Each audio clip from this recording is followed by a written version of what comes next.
अस्सलाम वालेकुम, आप देख रहे हैं पाकिस्तान टुनाइट। मैं हूं सैयद सवर अब्बास। देर से ही सही लेकिन बिलाखिर मुल्क में हुकूमत साजी के मंजरनामे पर छाए बादल छटने लगे हैं। इलेक्शन से अब तक के 10 रोज में जिस तरह का सियासी अदम इस्तेकाम दिखा, उसने मुस्तकबिल की सियासी महाजराई से भरपूर होने की मंजरकशी कर दी है। फिलहाल जिन जमातों ने हुकूमत साजी में अपना हिस्सा न डालने या मुकम्मल तौर पर हुकूमत साजी से बाज रहने की लाइन ली थी, अब वो तमाम जमातें ही यू टर्न लेने लगी हैं। सबसे पहले तो पाकिस्तान पीपल्स पार्टी ने वफाक में नून लीग की हुकूमत में शराकत इक़्तिदार से खुलेआम ना की थी, अब वो ना हाँ में बदलती दिख रही है। ताहम इस मुतालिक उसी प्लेटफॉर्म से, यानी हमारे प्लेटफॉर्म से 2 रोज पहले हमने ये खबर दी थी कि पीपल्स पार्टी काबीना का हिस्सा बनेंगे। पीपल्स पार्टी के वुज़रा भी इस काबीना के अंदर शामिल होंगे, शहबाज शरीफ साहब की काबीना के अंदर।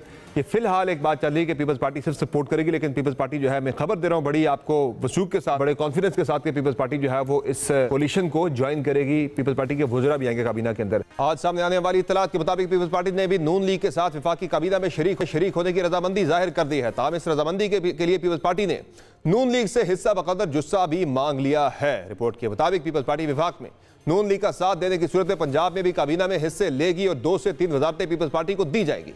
इसी तरह मुस्लिम लीग नून और पीपल्स पार्टी मिलकर बलोचिस्तान में हुकूमत बनाएंगी, लेकिन वजीर आला पीपल्स पार्टी का होगा, जबकि सदर और स्पीकर कौमी असम्बली के ओहदे भी पीपल्स पार्टी के हिस्से में आएंगे। इस तरह पीपल्स पार्टी अपने मौक़िफ़ से पीछे हटी है, वहां वैसे ही नून लीग को भी एक कदम पीछे हटना पड़ा है। पीपल्स पार्टी की जानिब से नून लीग के साथ काबीना में ना बैठने के इब्तदाई फैसले पर नून लीग ने भी रद्द अमल में वफाक में हुकूमत साजी से हाथ उठाने का इंदिया दिया था और बज़ाहिर अब भी नून लीगी कैंप इसी शशोपंज का शिकार है। फेडरल हुकूमत का ताल्लुक है। कल शाम को कहते हैं कि पेशरफ्त कुछ हुई है, ये तो साफ नज़र आ रहा है कि MQM, पीपल्स पार्टी और PMN मिलकर हुकूमत बनाएंगी फेडरल गवर्नमेंट में। आज से पीपल्स पार्टी के साथ हुकूमत साजी के मामला हतमी मराहिल में पहुंचने की नवीद सुना रहे हैं, तो साद रफीक ये दावा कर रहे हैं कि नून लीग को कांटों की सेज अपने सर पर सजाने की कोई जरूरत नहीं है। सोशल मीडिया पर अपने मौक़िफ़ में ख्वाजा साद रफीक का कहना था कि मौजूदा कौमी असम्बली में किसी को क़तई अक्सरियत हासिल नहीं, वफाकी हुकूमत की तश्कील मुस्लिम लीग नून की नहीं, पार्लियामान में मौजूदा तमाम जमातों की मुश्तरका जिम्मेदारी है।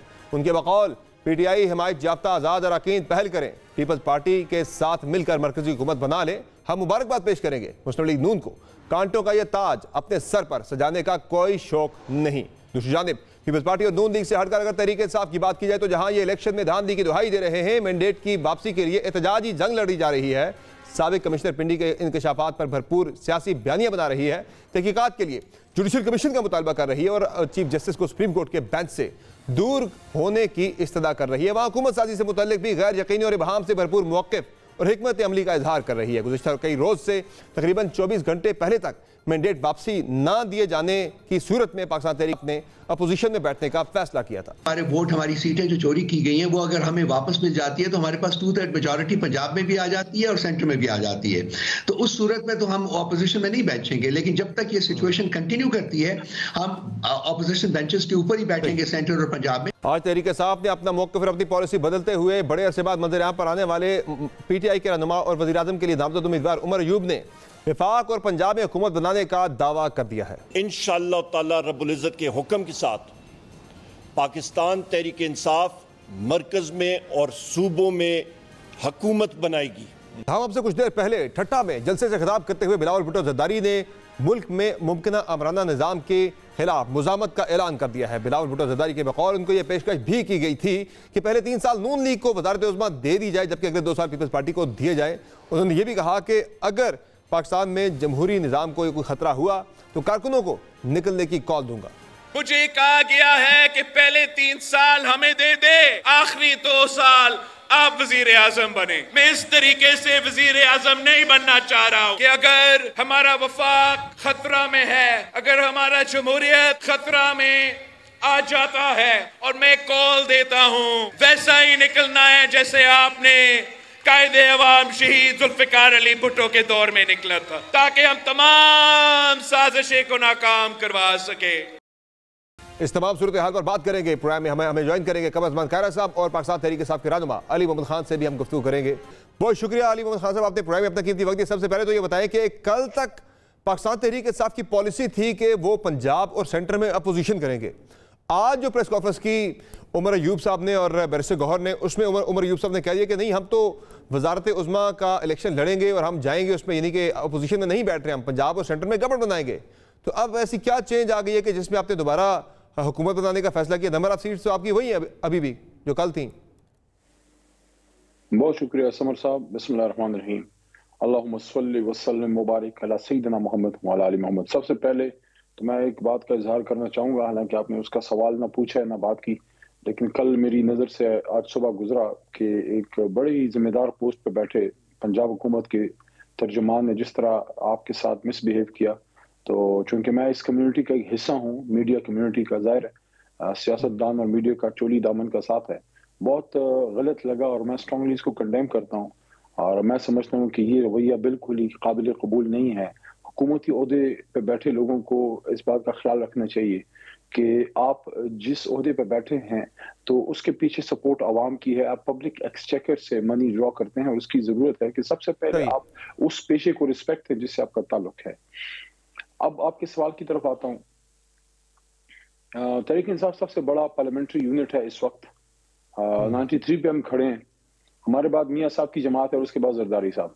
तो आईनी जमहूरी कानूनी तौर पे राइट हमारा है कि हम हुकूमत बनाएं, हमें हुकूमत बनाने की दावत दी जाए या जो भी अपॉर्चुनिटी है वो हमें मिले। और अब दूसरा सवाल ऑटोमेटिकली यही है जो आपने गोश गुजार भी किया कि क्या हमारे पास अक्सरियत है।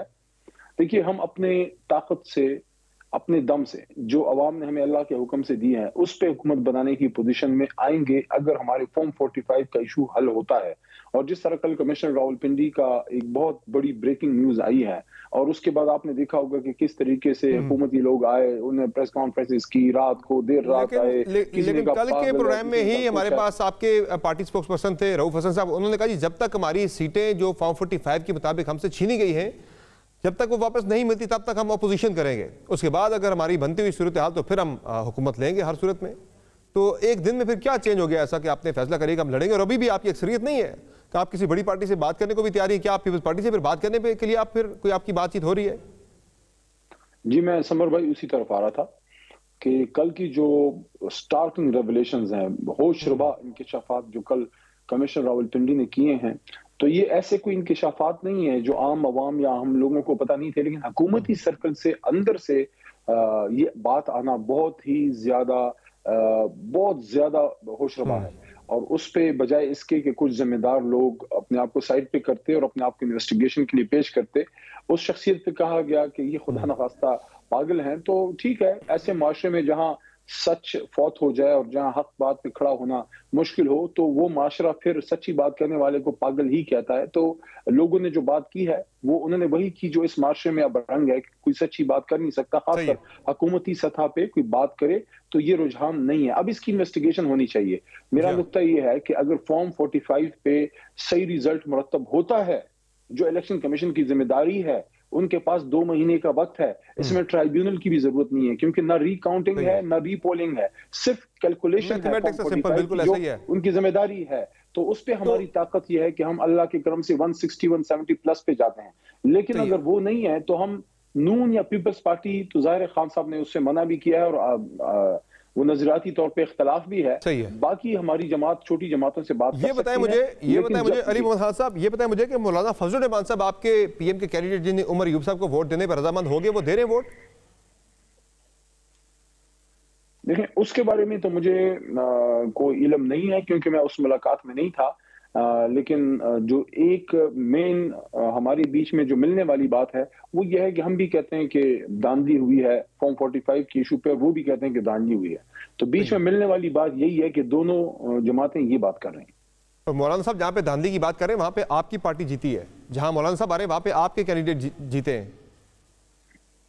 देखिए, रिजर्वेशन जिस की भी है, हम तो सिंपल बात करते हैं कि अगर रिजर्वेशन है तो वहां इलेक्शन कमीशन बिल्कुल इम्पार्शल, गैर जानिबदार अंदाज में फॉर्म 45 का मसला हल करे। और फॉर्म 47 क्या है, ये लोग पूछेंगे, आम लोगों को शायद समझ ना हो। फॉर्म 45 वो रिजल्ट है वो सर, ये कौम पूरी को समझ आ गई है। अली मोहम्मद खान साहब पिछले एक हफ्ते में पाकिस्तान के बच्चे को समझ आ गई है फॉर्म 45 को सही है, यानी कि मुझे ये बताइए, लेकिन ये समझ आ गया सबको ये मामला। आप मुझे ये बताइए, ये कितना कोई मुश्किल काम था? ये तो छठी जमात का तालिब इल्म जो नया कैलकुलेटर चलाना सीखे, उसको बिठा दें, वो आपको ये पोलिंग स्टेशंस के जमा तफरीक करके बता देगा। यहाँ फतूर नहीं होने चाहिए, नियत में फतूर नहीं होने चाहिए। सही है। तो फिर ये कैलकुलेशन पे मौलाना फजलुर रहमान भी अगर उसी की बात कर रहे हैं, फिर आपके बंदे जो है वो केपी में फिर गलत जीते हैं। क्योंकि मौलाना फजल रहमान जहाँ जहाँ हारे वहाँ आपके कैंडिडेट जीते, वहाँ से आपके MNAs MPAs। नहीं, हमारे कैंडिडेट्स अगर जीते हैं तो हमें तो कोई सपोर्ट नहीं थी। तमाम जो निज़ाम है, सिस्टम सारा, जितना आरओज का निज़ाम है, जो भी पुलिसिंग है, सब कुछ तो हमारे खिलाफ था, तो हमें किसकी सपोर्ट थी? लेकिन उसके बावजूद अगर किसी को शक है, सबसे पहले मैं अपना हल्का ऑफर करता हूँ, मेरे हल्के से स्टार्ट करना है, रिकैलकुलेट तो फिर मौलाना साहब गलत बयानी से काम ले रहे हैं, अगर सारा कुछ शफाफ था, फिर वो गलत इल्जाम लगा रहे हैं। देखिए, उनका मौकफ है, तो अगर उनको शक है तो हम तो ऑफर करते हैं, जहां जहां किसी को भी हमारे मेंबर पे शक है रिकैलकुलेट कर ले। लेकिन हमें सवाल यही है कि हमारा तो लीडर जेल में डाल दिया गया, हमारे लोग उठाए गए, गिरफ्तार हुए, तो हमें किधर से कौन सी सपोर्ट थी? ये इल्जाम हम पे 2018 में लगता था, शुक्र है इस दफा इस इलेक्शन में वो इल्जाम भी धुल गया और ये बात क्लियर होगी कि तहरीक इंसाफ कभी भी किसी के दम पे नहीं जीती, सिर्फ अवाम के दम पे। ये भी बता दें अली मोहम्मद साहब, ये जो कल सुप्रीम कोर्ट ऑफ पाकिस्तान में बड़ी समाअत होने जा रही है इंतखाबात के हवाले से, तहरीक इंसाफ इसमें पार्टी बन रही है या नहीं बन रही? लेकिन इस पे कोर कमेटी इस पे फैसला करेगी और मेरे ख्याल में पॉलिटिकल कोई अब के बाद कब करेगी फैसला? सबसे तो बड़ी रात के 8:30 बज रहे हैं, तकरीबन 8:15 हो रहे हैं, और कल सुबह समाअत है, तो कब फैसला करेगी कोर कमेटी? रात 12 बजे बैठेगी या कल सुबह अर्ली इन द मॉर्निंग बैठेगी? देखिए, पार्टी फैसले मशावरत से ही होते हैं, एक शख्स तो नहीं करता, और ज़ाहिर है खान साहब इस वक्त जेल में है, तो जो मेन कोर कमेटी है और उसमें भी जो 5 सीनियर लोग हैं, तो उनकी भी मशावरत रहती है। होपफुली इतने बड़े मैटर में तहरीक इंसाफ की मौजूदगी होगी इंशाल्लाह।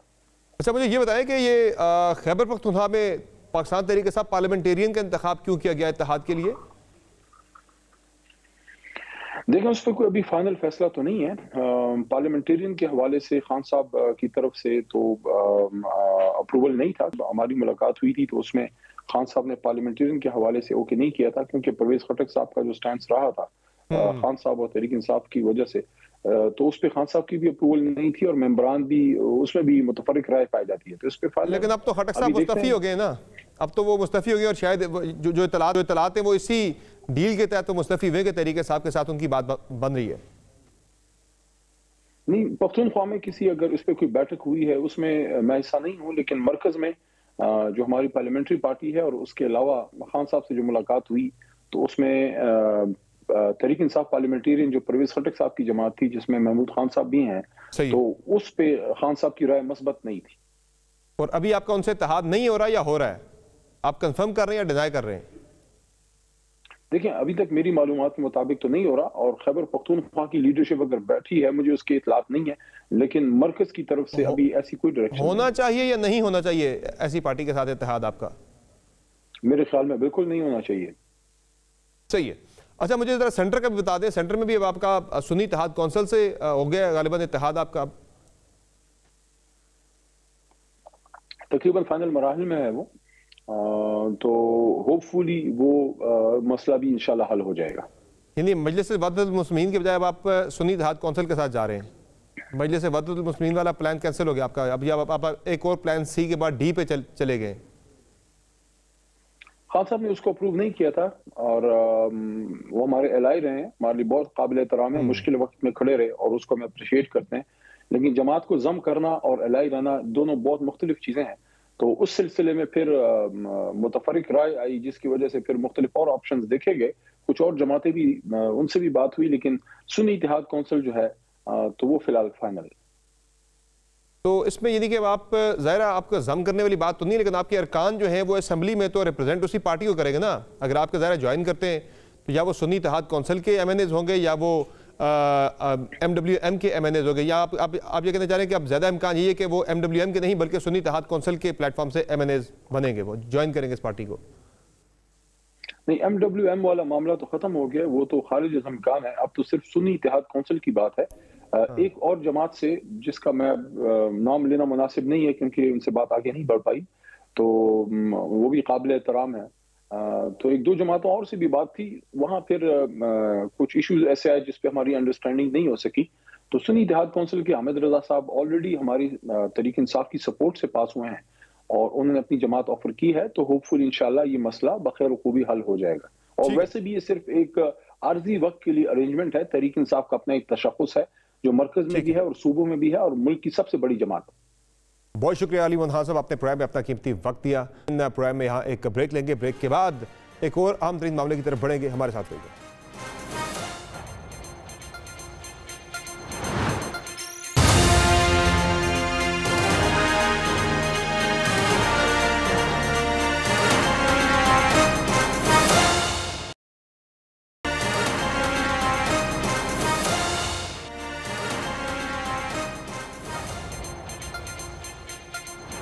वेलकम बैक नाज़रीन। प्रोग्राम में हमें ज्वाइन कर रहे हैं पाकिस्तान पीपल्स पार्टी के सीनियर रहनुमा कमर उस्मान कायरा साहब। कायरा साहब, बहुत शुक्रिया, आपने प्रोग्राम में ज्वाइन किया। सर ये बताएं कि क्या मामला कहां तक पहुंचा पाकिस्तान पीपल्स पार्टी का नून लीग का? आज ख्वाजा आसिफ साहब ने तो ये कह दिया कि पीपल्स पार्टी के साथ मामला तय पा गए हैं, अनाउंसमेंट हो जाएगी कल तक। आप वजारतों में भी आ रहे हैं, हुकूमत का प्रॉपर आप हिस्सा बन रहे हैं।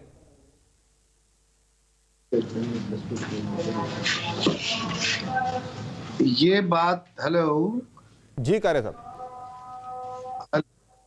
ये बात कि हम हुकूमतों का हिस्सा होंगे हमने तो कभी नहीं कही, हमारी क़यादत ने भी कभी नहीं कही। अब आप ज़राए की बात को खबर बना दें तो मैं क्या करूं? ख्वाजा आसिफ साहब कह रहे हैं, मुस्लिम लीग नून के रहनुमा, वो ये कह रहे हैं कि आ रही है पीपल्स पार्टी, वो कह रहे हैं ब्रेक थ्रू हो गया। वो 2-3 दिन पहले की बात है। आप उनकी कमेटी से बात करें या उनकी क़यादत की बात करें या मेरी क़यादत की बात करें या मेरे कमेटी मेंबर्स की बात करें, I am one of them. हमारी पोजीशन वही है जो कल थी, जो आज सुबह थी, अभी तक उसमें कोई तब्दीली नहीं है। कल हमारी मीटिंग होनी है, उस मीटिंग के अंदर जो भी सूरत हाल हुई अपनी अपनी तजावीज़ सामने आएंगी। अगर उसमें कोई तब्दील शुदा तजवीज़ आती है तो फिर कल उसमें बात होगी, अभी तक तो वही स्टेटेड पोजीशन है। और आप वापसी को, यानी वापसी तो नहीं बल्कि काबीना में शमूलियत को आप रूल आउट नहीं कर रहे, इसका इम्कान मौजूद है? मैं इसको आज इस वक्त तक जो सूरत हाल है इसमें रूल आउट कर रहा हूँ। अच्छा, वेरी इंटरेस्टिंग। अच्छा, बिलावल भुट्टो ज़रदारी साहब ने कुछ देर पहले, जी कुछ देर पहले बिलावल भुट्टो ज़रदारी साहब ठट्ठा में खिताब कर रहे थे जलसे से, वहाँ उन्होंने बड़ी कुछ 2-3 बड़ी ख़तरनाक साइड पे इशारा दिया, बड़ी अहम बातें की हैं। एक तो उन्होंने ये कहा जी कि मुल्क में अगर कोई आमराना निज़ाम लाने का ख़तरा हुआ तो हम मुज़ाहमत का ऐलान करेंगे। दूसरा उन्होंने ये भी कहा कि वफाक और जमहूरियत को ख़तरा हुआ तो कारकुनों को निकलने की कॉल दूंगा।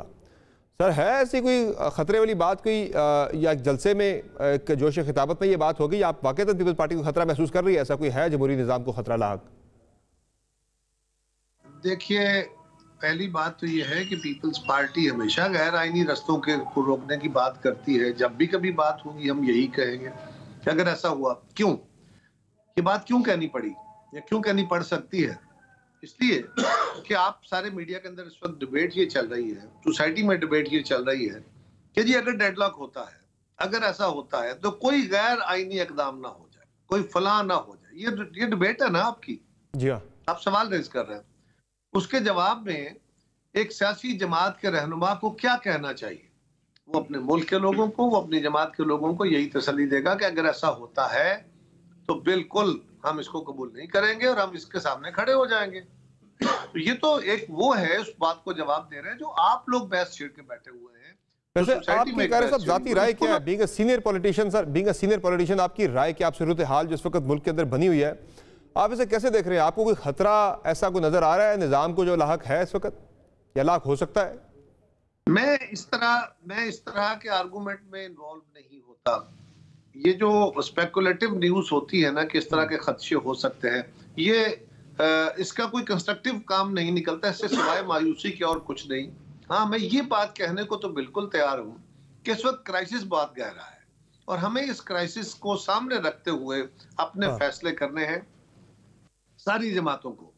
और अगर कोई और क्राइसिस शुरू होता है जिसके शुरू होने का इम्कान मौजूद है, इसमें कोई शक नहीं है कि अगर कोई हुकूमत फेडरल गवर्नमेंट फॉर्म नहीं होती तो फिर एक क्राइसिस खड़ा हो जाएगा।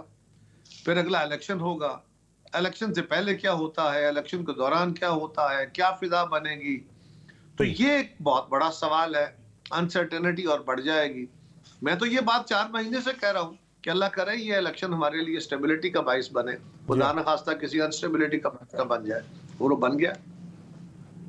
तो कायरा साहब ये बताएं कि अगर नून लीग के साथ मामलात नहीं बनते, मैं एक पॉसिबिलिटी की बात कर रहा हूँ, तो फिर तहरीक इंसाफ की तरफ भी देखा जा सकता है, उनसे भी बातचीत का कोई हो सकता है मामला, या आप उससे भी रूल आउट कर रहे हैं? चूंकि ज़ाहिर है निज़ाम तो चलाना है, आगे तो बढ़ना है। आपने पाकिस्तान खप्पे का नारा लगाया तो फिर अगर तहरीक इंसाफ जेयू आपस में बैठ सकती हैं तो पीपल्स पार्टी और तहरीक इंसाफ आपस में क्या बैठ सकती हैं या उस तरफ बिल्कुल वो नो गो एरिया है? पीपल्स पार्टी ने अपने दोस्तों को नाराज करते हुए इमरान खान साहब से रास्ता खोलने की कोशिश की, डायलॉग का रास्ता।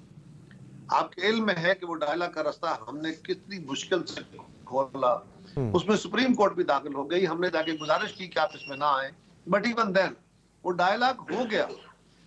30 जून को बजट पास होने के बाद असेंबलियां डिसॉल्व करने का मेरा ख्याल था कि 1 जुलाई की बात हो रही थी, फर्स्ट वीक ऑफ जुलाई, लेकिन कल मुझे कंफर्म हुआ कि वो 30 जून को असेंबलियां डिसॉल्व करने का फैसला था और 3 महीने बाद यानी अक्टूबर में इलेक्शन कराने का फैसला था। वो फैसले होने के बाद जब साइन होने का वक्त था तो खान साहब ने यूनिलैटरली इसको विड्रा कर लिया। अब अगर वो ना होता, ये 2 या 3 मई की बात है, उसके बाद 9 मई हुआ। 9 मई ने पूरे पाकिस्तान को अपनी जकड़ में ले लिया। वो पीटीआई के लिए भी एक अजाब और पूरे मुल्क की सियासत के लिए एक अजाब बना। उसके बाद अभी भी हमारी सीसी की मीटिंग हुई पहले दिन, उसमें हमने तमाम जमातों से बात करने के लिए कमेटी बनवाई। डायलॉग हुआ बड़ा खुला और इस पे था कि डायलॉग होना चाहिए नहीं, क्या पीटीआई से भी होना चाहिए कि नहीं होना चाहिए, और रिकंसिलिएशन की बात की। जी हाँ, पहले दिन हमने बात करके कमेटी बनाई। अगले दिन सुबह उठे तो खान साहब ने बयान दिलवा दिया कि इन 3 जमातों मुस्लिम लीग और पीपल्स पार्टी से बात नहीं हो सकती। बिल्कुल, फिर इसीलिए आपने पीपल्स पार्टी से बात नहीं की, फिर आपकी नून लीग से बातचीत होगी। कारी साहब मुझे आप ये बता दें कि ये नून लीग के साथ आपकी बातचीत चल रही, जो कि आप कमेटी के मेंबर भी है, अभी कोई डेडलॉक है, कोई स्टैंड ऑफ है या आपके मामला स्मूथली आगे बढ़ रहे हैं? अब रहा मुस्लिम लीग के साथ हमारा सवाल, मुस्लिम लीग को हमने बड़ा वाज़ेह तौर पे कह दिया है कि हमारे पास तो सीटें हैं नहीं, हम नहीं समझते कि 54 सीट्स के साथ हमें ये हक हासिल है। आपके पास सीटें ज्यादा है, आप हुकूमत बनाएं। उनका ख्याल था कि उनको मुकम्मल इख्तियार हुकूमत मिलनी चाहिए। हमने कहा बिस्मिल्लाह, हम वजारतें नहीं लेते, सूबों में भी नहीं लेते, और हम मिल के चलने को तैयार हैं। हम आपकी गवर्नमेंट बनवाते हैं और उस गवर्नमेंट के बाद हम आपको सपोर्ट करेंगे। लेजिस्लेशन में आप हमसे मुशावरत कर लिया कीजिए, क्योंकि हमके हमारा जहाँ इख्तलाफ होगा वो हम पहले एक दूसरे के साथ बैठ के बात कर लेंगे। कल हमारी फिर मीटिंग होने का इम्कान है और हमें तवक्को है कि मुस्लिम लीग जो है वो लीड पार्टनर के तौर पे हुकूमत बनाएगी, उन्हीं की हुकूमत होगी, उन्हीं के वजीर होंगे, उन्हीं की सूबाई हुकूमत होगी, और हम उनको हत्तुल इम्कान जहां तक मुमकिन होगा तो सर मैं जानना चाह रहा हूँ कारी साहब के अभी जो आपकी बातचीत चल रही है उसमें कोई डेडलॉक या स्टैंड ऑफ है या मामलात आगे बढ़ रहे हैं स्मूथली? नहीं, मामलात आगे बढ़ रहे हैं, स्टैंड ऑफ उस तरह नहीं है। कुछ चीजों के ऊपर होता है ना जी कि आप इसमें गुफ्तगू कर रहे हैं तो एक चीज ऐसी आ गई जो डिसीजन नहीं हो रहा। तो क्या ये सच है कारी साहब कि आपकी पार्टी ने पंजाब में वजारतें और ब्यूरोक्रेसी में शेयर मांगा है नून लीग से? ये बिल्कुल गलत बात है, इसमें कोई शक कोई ऐसी बात नहीं है, लेकिन मैं इससे ज्यादा इस पर बात इसलिए नहीं करना चाहता कि ये मामला भी। और सर नून लीग आपसे सर क्या चाह रही है ऐसा? नून लीग आपसे क्या मांग रही है? इत्तलात ये भी कि नून लीग आपको ये पीपल्स पार्टी को ये बार बार इंसिस्ट कर रही है कि आप वजारतें लें, बर्डन पूरी तरह शेयर करें, क्या ये दुरुस्त है? नहीं, नून लीग ने ऐसा कुछ नहीं कहा। नून लीग के कुछ लोगों की जाती राय है कि जी वो वजारतें लेनी चाहिए, लेकिन नून लीग का बेसिक मुतालबा यह था कि हमें सोलो गवर्नमेंट करने दी जाए, मुकम्मल इख्तियार के साथ गवर्नमेंट करने दी जाए। और हम भी समझते हैं कि मुल्क के इस वक्त जो हालात हैं उसके पेश नजर उनको मुकम्मल तौर पे इख्तियार वाली हुकूमत मिलनी चाहिए। सेनेट की चेयरमैनशिप के ऊपर पीपल्स पार्टी ने ख्वाहिश का इज़हार किया था कि हम लेना चाहते हैं, लेकिन नून लीग जो है वो शायद इसहाक डार साहब को वहां लाना चाह रही है। ऐसी कोई है सर डिस्कशन, कोई आइडिया? लेकिन एक बात तो तय है ना कि वहां पे जिस जमात की मेजोरिटी होगी वो बैठ के बात कर ली जाएगी। वो तो एक इशू है ना, हम कहते हैं कॉन्स्टिट्यूशनल पोस्टें हमें दे दें, वो कहते हैं हमें दे दें, तो उसके ऊपर बात हो जाएगी। वो कोई डेडलॉक वाले इशू तो नहीं होते। नहीं, प्रेसिडेंट वाले पे तो नून लीग मान चुकी है कि जरदारी साहब आ जाएं, स्पीकर वाले पे नून लीग मान चुकी है कि पीपल्स पार्टी को दे देंगे, शायद सेनेट चेयरमैनशिप के ऊपर नून लीग नहीं मान रही, तो कह रही वजारतें ले लें, ये इसको छोड़ दें। अभी इस पे कोई ऐसा इस मामले पे अभी डिस्कशन नहीं थी। अभी कुछ बेसिक प्रिंसिपल्स के ऊपर बात है जो जिसके ऊपर बात हो रही है, तो वो ठीक हो जाएगा इंशाल्लाह। Let's hope for the best. चलो सर, और ये भी मैं कह रहा हूँ, चले ये खबर तो सर कायरा साहब दे जाएंगे, चले जी ये खबर तो सर दे जाए कि नून लीग जो है जरदारी साहब के सदर बनने पे तो रजामंद है ना? जी अभी तक उनको बड़ा वाज़ेह तौर पे था कि जरदारी साहब सदर बन जाए, लेकिन 29 तारीख को असेंबली के हलफ होने हैं और 29 को और आज के दरमियान अभी 11-12 दिन बाकी है। अभी बहुत सारे दिन है, इसमें जल्दबाजी की क्या है। उसके बाद स्पीकर का इलेक्शन है, फिर प्राइम मिनिस्टर का इलेक्शन है, और प्राइम मिनिस्टर पे हम उनको वोट देने का कह चुके हैं। सही है, और वो भी प्रेसिडेंसी वाली उस पर आपको सपोर्ट करने जा रहे हैं जरदारी साहब की। ये ऐसा ही है, फिलहाल तो ऐसा ही है।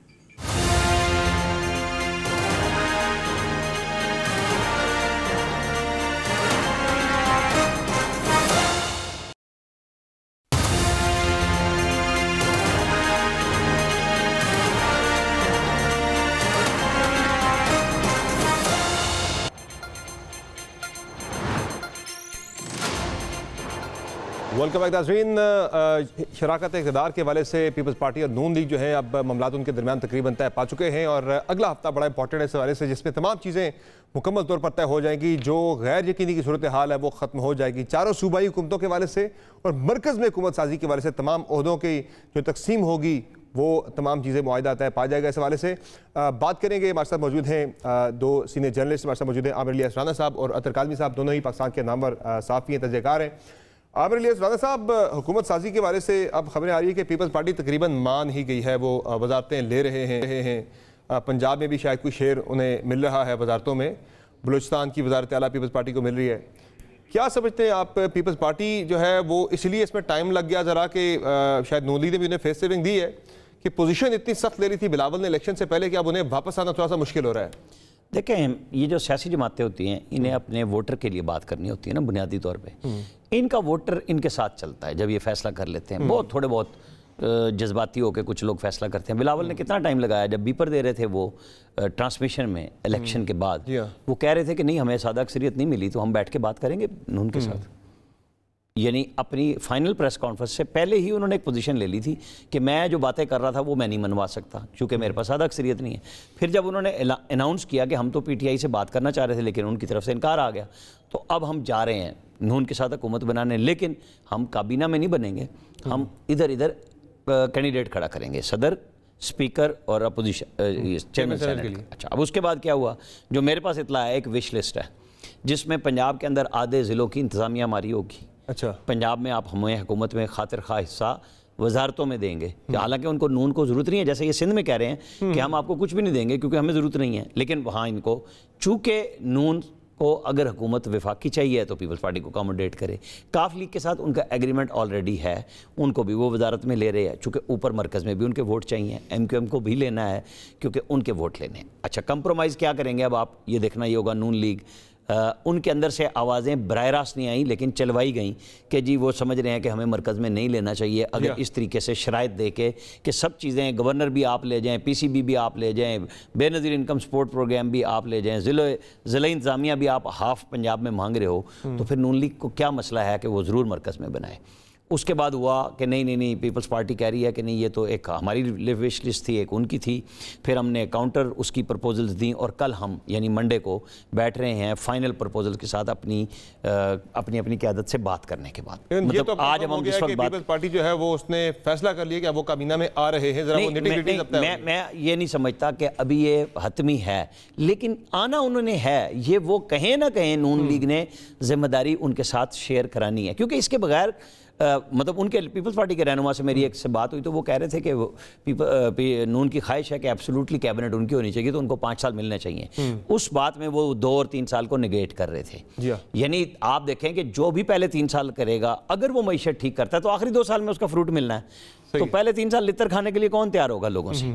तो फिर अगर शहबाज शरीफ इस बात के लिए तैयार हैं कि जिस तरह 16 महीने में उन्होंने मईशत बचाने के नाम पे पूरी पार्टी को अपनी ख़राब कर लिया, तो क्या वो इस तरीके से तैयार हो जाएंगे? इस रियासत को बचाने के लिए रियासत के ज़िम्मेदारों की भी कोई जिम्मेदारी होगी कि जी कहीं पे आप ऐसी बात करें कि सिर्फ ये बंदर बाढ़ ना लगे, कोई बंदा नहीं मानेगा अब कि आप 82 रुकनी काबीना बना लें कि आपके एडवाइज़र इतने, हमारे भी इतने, स्पेशल असिस्टेंट हमारे भी इतने, आपके भी इतने। ठीक, इसमें PTI का भी एक रोल है। छोटी सी बात, जी हाँ, देखें आज उमर अयूब ने कहा कि हम मरकज़ में भी बनाएंगे, तो मसला क्या है? वो पीपल्स पार्टी को एक कॉल करें, वो तो बैठी है तैयार, छोड़ के एक लम्हे में साथ मिल जाएगी। तो फिर पीटीआई किसको सुनाती है ये बात कि हम बनाएंगे पंजाब में और मरकज में? पंजाब में तो वो नहीं बना सकते। एक वो नून लीग की सीनियर लीडरशिप में से जो बयान निकला था बाहर के, अगर पीपल्स पार्टी बर्डन शेयर नहीं करती तो फिर हमें भी वज़ारत उज़्मा लेने की जरूरत नहीं है, तो शायद उस पे राय में तहरीक इंसाफ को लगा हो। तहरीक इंसाफ के लिए बिल्कुल क्लियर है, तहरीक इंसाफ जब चाहे, पीपल्स पार्टी तो ऑल आउट है उनके साथ जाने के लिए। कब पीपल्स पार्टी ने इनकार किया है? जैसे जेयूआई के पास ये पहुंच गए, ये पीपल्स पार्टी के पास चले जाएं, वो वजारतें भी ले लेंगे इनके साथ बैठ। एग्जैक्टली, वो जेयूआई और पीटीआई का एक्सट्रीम जरा ज्यादा, दो एक्सट्रीम्स पे खड़े थे। पीपल्स पार्टी के साथ तो वो मामला इतना एक्सट्रीम पे पीपल्स पार्टी तो वेट कर रही है। जी जी, अतर काज़मी साहब, क्या आपको लग रहा है कि मामलात पीपल्स पार्टी और नून लीग के ही आपस में बन जाएंगे और पीपल्स पार्टी वजारतें भी ले लेगी, या ये जो उमर अयूब ने आज एक ऐलान किया कि चूंकि कल एक खबर आई थी कि पाकिस्तान तहरीक इंसाफ ने अपोजिशन में बैठने का फैसला कर लिया सेंटर में और पंजाब में, लेकिन फिर उमर अयूब ने कहा नहीं, मैं तो वज़ीर आज़म का इलेक्शन, हम यानी उसमें दौड़ में है, शामिल हैं, हम अपनी गवर्नमेंट बनाएंगे। तो इसका मतलब है कि पीपल्स पार्टी एक ज़ाहिर है वो एक उसमें डिसाइसिव, तो उनके पास एक पार्टी बन गई है इस वक्त। क्या आपको लग रहा है क्या होने जा रहा है? नून लीग के साथ मिलकर जाएंगे या तहरीक इंसाफ और पीपल्स पार्टी का भी चांस बन सकता है इकट्ठे? नहीं, तहरीक इंसाफ अगर बनाएगी तो वो फॉर्म 45 की बुनियाद पे बनाएगी। फॉर्म 45 जो लेके वो फिर रहे हैं, वो ये कह रहे हैं कि हमारे पास तो 160-70 से ज्यादा सीटें हैं, वो उस बुनियाद के ऊपर कह रहे हैं। पाकिस्तान तहरीक इंसाफ और पीपल्स पार्टी का इत्तेहाद मुझे होता हुआ इस वक्त नजर नहीं आ रहा, ना ही उनका वोटर सपोर्टर उसको मानेगा। हाँ, अब नून लीग और जो पाकिस्तान पीपल्स पार्टी का इत्तेहाद है, अभी बीच में बहुत सारी चीजें आ रही हैं, बहुत सारे लोग उसमें एक दूसरे के हवाले से गिले शिकवे भी कर रहे हैं, पर मेरा ये बड़ा वाज़ेह मौकिफ है कि मुझे लगता है कि ये लोग मिलकर हुकूमत बना लेंगे, इसलिए कि जो धांधली के इल्जामात लग रहे हैं, अभी सारा बर्डन नून लीग के ऊपर आ रहा है। लेकिन कमिश्नर रावलपिंडी ने खुद सहाफियों को यह भी बताया है कि इवन जो पीपल्स पार्टी के साबिक वजीर आजम है राजा परवेज अशरफ, उनकी सीट भी मशकूक है, उनको भी मुबैना तौर पर हमने जितवाया है। तो और इसी तरह जीडीए जो है वो इंटीरियर सिंध के हवाले से कंप्लेन कर रही है, वो वहां पे एक तरह से एहतजाज कर रहे हैं। कराची की जो सीटों की सिचुएशन है वो भी आपके सामने। तो मुझे लगता है कि नून लीग और पीपल्स पार्टी मिलकर हुकूमत बना लेंगे। अगर वो ये कहते हैं कि हम काबीना में नहीं आएंगे, तो फिर बिलावल साहब ने किस तरह कह दिया कि जी जरदारी साहब सदर बनेंगे, तो जरदारी साहब किसके वोट से सदर बनेंगे? नून लीग के वोट से ही सदर बनेंगे। तो मेरे ख्याल में वो मिल के जो है वो हुकूमत बनाएंगे। मुझे उसमें कोई ये नहीं लगता कि वो ऐसा कि वो मुल्क की हुकूमत ना बनाए। अच्छा, एक चीज़ जो हम देख रहे हैं सूबाई हुकूमतों के वाले से, उस पर भी बड़ी कुछ इंटरेस्टिंग चीज़ें हो रही है। आमिर इलियास राना साहब, केपी में अब पाकिस्तान तहरीक इंसाफ और पाकिस्तान तहरीक इंसाफ पार्लियामेंटेरियन का इत्तेहाद हो रहा है आपस में। वो पार्टी जो खट्टर साहब ने तहरीक इंसाफ को काटने के लिए, ख़राब करने के लिए, इस पार्टी को तोड़ने के लिए बनाई थी, अब उसी के साथ शायद इत्तेहाद हो रहा है इनका। आज तो वो सुन्नी इत्तेहाद कौंसिल का आया नाम। हाँ, वो तो इधर पंजाब में हो गया ना, पंजाब और सेंटर में, क्योंकि अब वो जहाँ जहाँ जिसने सीटें दी होंगी उसके साथ करना है। MWM भी है, लेकिन अभी तक पीटीआई इस मामले में कंफ्यूज है कि क्योंकि कई पार्टियों के नाम वो लेके पीछे हट चुके हैं। पहले पाकिस्तान तहरीक इंसाफ जो नजरियाती थी बल्लेबाज वाली, पहले उसके साथ हुआ, फिर MWM का ऐलान हुआ, फिर जमात इस्लामी का ऐलान हुआ, केपी की वजह से जमात इस्लामी पीछे हो गई। अब वहाँ पीटीआई पार्लियामेंटेरियन की बात हो रही है, पंजाब में अब वो सुन्नी इत्तेहाद कौंसिल पे चले गए। तो ये चीज़ें काफ़ी बदल रही हैं तेजी के साथ। देखें, जो भी परवेज़ खट्टक साहब की लिस्ट होगी बिलफर्ज, तो सबसे पहले तो वही खवातीन बनेंगी ना MPS, उसके बाद बाकी मिलेंगी इन्हें। Exactly. और सुन्नी इत्तेहाद कौंसिल में भी पहले उनकी, अगर उन्होंने, ये शर्त ये है कि अकलियत भी तब मिलेगी जब अगर उन्होंने अकलियत के नाम दिए होंगे, कोई एक नाम भी दिया हो तो फिर हो सकता है, फिर सूबाई का भी। ये एक अच्छा पाकिस्तान के अंदर क्वेश्चन मार्क आया है चीज़ों के ऊपर कि जहाँ जहाँ अब हम है। तो मैं तो समझता हूँ कि फिर जैसे कैसे आप आ रहे हैं अपोजिशन में बैठने के लिए, अगर पीटीआई अपोजिशन में बैठ रही है या बाकी पार्टियाँ बैठ रही हैं, तो मेरे हिसाब में ये किसी और चीज़ पे कोई मिसाक करें ना करें, ये जो इंतखाब बात के अंदर पिछली 2 असम्बलियों में ये फाइनल नहीं कर सके, इन्हें सबसे पहले उन आइनी तरमीम की तरफ जाना चाहिए कि जी नए आने वाली असम्बली, अगर आपको ज़ाहिर है IMF के साथ जाना ही जाना है, तो उसके अंदर भी आपको तमाम सियासी हुकूमतों को ऑन बोर्ड करना है। तो क्या वो पीटीआई की हुकूमत क्यों ना अंगूठा रखे पहले कि मैं IMF पे साइन करने के लिए तैयार हूँ, क्योंकि सब ने मुल्क चलाना है। तो फिर मुझे इंतखाबी इस्लाहात आप आइनी तरमीम की गारंटी की सूरत में थे। क्यों भागें? आप कहें कि जी इधर IMF का अकॉर्ड होगा, इधर एग्रीड ये चीज़ें हैं 100, जिस तरह फैटफ की लिस्ट की मर्तबा हुआ था। नहीं, आप कहें कि जी जो नवाज शरीफ वाली असम्बली थी उसमें हमने 200 सिटिंग्स की थी और शिबली फराज साहब ने बाइकाट का ऐलान किया था परवेज रशीद को कह के, फिर इनकी गवर्नमेंट में जो हुई, फिर एक इंतखाबी एक्ट आ गया। तो आप कुछ लो और दो पाकिस्तान के अवाम के लिए क्यों नहीं करते? साहब आइन के अंदर तरमीम का या इंतखाबी इस्लाहात का मसला तो नहीं, मसला तो कुछ और है। इस इलेक्शन के अंदर जो इलेक्शन एक्ट ना मसला कुछ और है, मैं बता देता हूँ, मसला कुछ और है, मैं आपको बता देता हूँ, जिसको आप नहीं बोल रहे मैं बोलता हूँ। बिल्कुल बोले। आप सियासतदान आपस में बैठ के जब आपके ऊपर जबर आएगा कि जी इस मुल्क को चलाना है, और आपने, मैं IMF की बात कर रहा हूँ, तो आप पहले क्यों नहीं शर्त रखेंगे? PTI सबसे पहले क्यों नहीं रखेगी कि मुझे इंतखाबी इस्लाहात पहले 3 महीने में चाहिए होंगी? उधर रिकॉर्ड करा लें, इधर तरमीम करा लें। आपको बल्दियात चाहिए, बिल्कुल MQM की डिमांड भी पूरी हो जाएगी कि जो सूबाई फंड्स आ रहे हैं मरकज से और वो बल्दियाती इदारों को जाने हैं, उनको आईनी तरमीम के जरिए दे दें। अच्छा, जब सियासतदान बैठ जाएंगे, वो फौजी कब कहते हैं कि हम आपको डंडा दे देंगे? नहीं, वो बार बार कहते हैं कि आप अपना काम तो करें ना। जब ये सारे नहीं बैठते फिर किसी को करना है? सही है। आप और हम इस बात से क्यों छोड़ जाते हैं? जब सियासतदान नहीं बैठेंगे आपस में, अब ये अगर पीपल्स पार्टी और नून लीग नहीं बैठेगी, PTI कहेगी हम नहीं बैठेंगे, तो हुकूमत कौन चलाएगा? ऐसा ही है। फिर कौन, फिर इनको सुलह कौन कराएगा? तो रास्ता किसने देना है, किसने लेना है? एग्जैक्टली। अतर काज़मी साहब, फिर ये जो PTI के अंदर कंफ्यूजन चल रही है, ज़ाहिर है ये तो मामला तो ज़रा पीछे जाता है, जब से इनका इंतखाबी निशान लिया गया उस दौर से बाहर हुआ, अब उनकी ज़रा पॉलिसीज चेंज हो रही हैं। लेकिन इस सिचुएशन के अंदर जो आमिर इलियास राना साहब बात करें, बड़ा अच्छा मौका है कि आगे IMF के वाले से जब सारे बैठेंगे तो उसमें तरीके से अपनी बहुत सारी डिमांड्स पूरी करवा सकती है। इंतखाबी इस्लाहात या बाकी चीज़ों के बारे में आप समझते हैं कि ये एक उनके लिए आइडियल मौका आ सकता है? देखिए, उनको आइडियल मौका अवाम ने दे दिया है। वो इस वक्त जो सीटें जीत के आए हैं, जिस तरीके से वो जीत के आए हैं, और जो फॉर्म 45 जो स्टोरी सुना रही है, उनको क्या जरूरत है इनके साथ बैठने की? देखिए, वो बुनियादी तौर पे अवाम ने इन जमातों को रिजेक्ट किया है।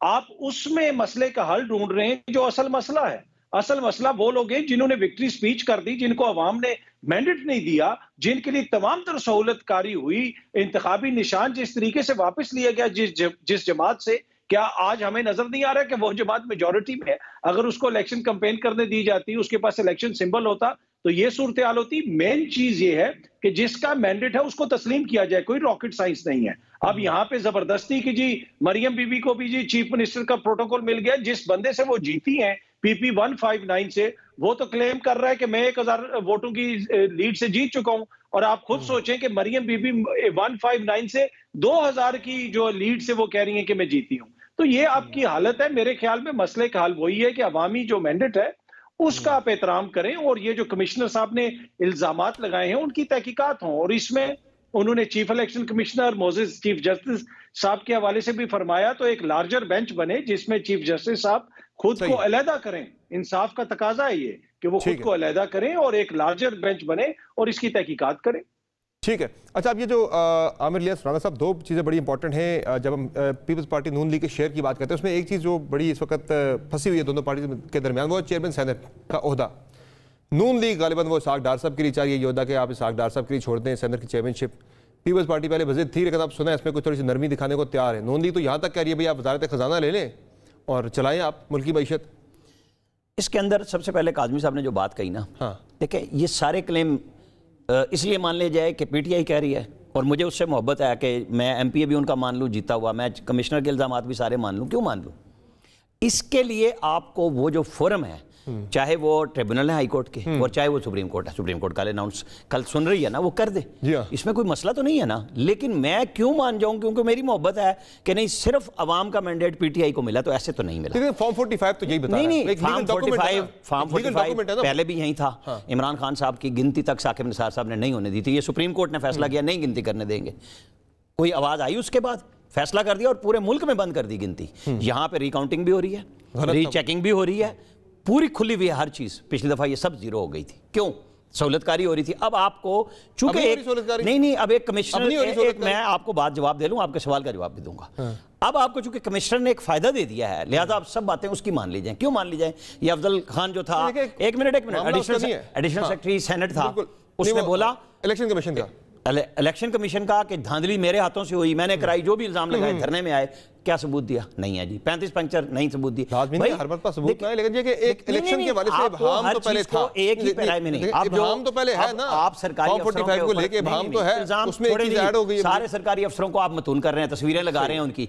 ये PTI के चीफ जब इमरान खान 2014 के धरने में, 16 के धरने में नेम लिया करते थे ऑफिसर्स के, मैं छोड़ूंगा नहीं, ये नहीं करूंगा, हम रंदा फेर देंगे, फलाना कर देंगे। क्यों भाई?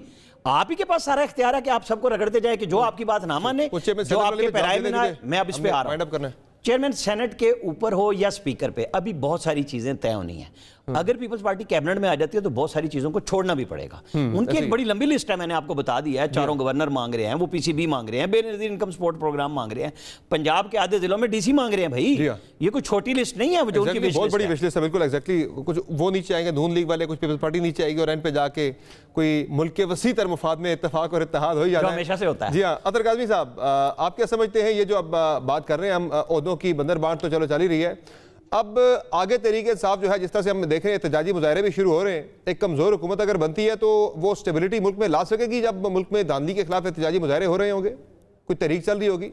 देखिए इतना आसान नहीं होगा। इस वक्त सिचुएशन ये है कि जो आपकी निगरान हुकूमत है, ये पीडीएम की हुकूमत का तसलसल है। आपके प्रोग्राम में पंजाब के निगरान वजीर इत्तलात जो हैं, वो जो जुबान इस्तेमाल करके गए, इंतहाई गलीज गंदी गाली से निकला हुआ लफ्ज इस्तेमाल करके, वो क्या वो दाल में निगरान को सूट करता है? एग्जैक्टली नहीं, वो इतना पर्सनल ले रहे हैं मामले को, इतना पर्सनल ले गए धांधली वाले मामले को कि जैसे उन्होंने खुद करवाई हो और अब वो शर्मिंदा हो गए। और दूसरी तरफ सुलंगी साहब जो मरकज में वजीर इत्तलात हैं, वो बीबीसी के रिपोर्टर को धक्के दे रहे हैं। हाँ। क्या ये वो चेहरा है जो निगरानों का होना चाहिए? ये तो पार्टी बने हुए। फिर जो वो अफसरान जिन्होंने आइन, कानून और इंसानी हकूक की धज्जियां उड़ाई, क्या वो भी उनसे जवाब तलब नहीं होना चाहिए? उनसे पूछना नहीं चाहिए कि जनाब आपने ये क्यों किया?